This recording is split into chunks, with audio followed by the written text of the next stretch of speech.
Komisioni Qendror I Zgjedhjeve ka përfunduar rinumërimin e votave preferenciale në Dibër për 42 kuti votimi. Nga rinumërimi I votave që u bë pas ankesës së kandidatit të Partisë Demokratike Xhemal Gjungshi, nuk ka përmbysje të rezultatit dhe as të mandateve. Rezultoi se Gjungshit nuk I janë llogaritur vetëm 17 vota. 10 vota plus rezultuan për Alketa Agollin e Partisë Socialiste, 8 vota më pak për Basir Çollakun e Partisë Demokratike, 49 vota më pak për Parim Spahiun e Partisë Socialiste dhe 4 vota plus për Ismail Ukën e Partisë Socialiste.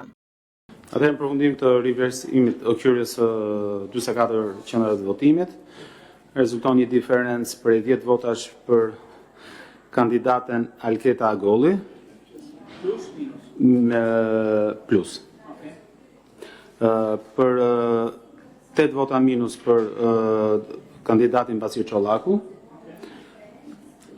17 vota plus për kandidatin Xhemal Gjungshi, 49 vota minus për kandidatin Parim Spahiu dhe 4 vota plus për kandidatin Ismail Uka.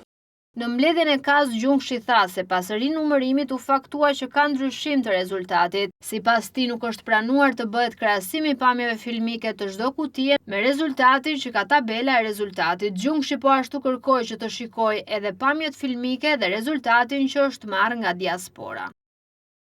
U faktua që ka ndryshim të rezultatit, pra ka mospërputhje të rezultatit. Ju si Kas keni pranuar nga ana ime dhe nga ana e Partisë Demokratike që në bazë të pamjeve filmike të provave të cilat u sodën përballë jush, të tregojmë se çfarë do ndodhë më pas. Pra ka përputhje të pamjeve filmike me tabelë rezultateve të kandidatëve. Gjatë numërimit të votave të kandidatëve rezultoi që nuk ka, pra nuk përputhet ajo që u konstatua sot në realitet me atë në të cilën ndodhet në pamjet filmike. Kam konstatuar që janë rreth 170 vota, të paktën në 3 kutit, në 3 qendrat në 3 KZA-zot, që bëjnë diferencën e votave midis kandidatëve. Pra pranohet si indicje për t'ju futur gjithë I procesi dhe nuk është pranuar që të bëhet një ballafaqim I krahasim I pamjeve filmike të çdo kutie me rezultatin që ka tabela e rezultateve. Të merret në konsiderat nga ana juaj që të bëhet një krahasim I pamjeve filmike me tabelën e rezultateve të kandidatëve. E dyta, të merret në konsiderat dhe të shqyrtohen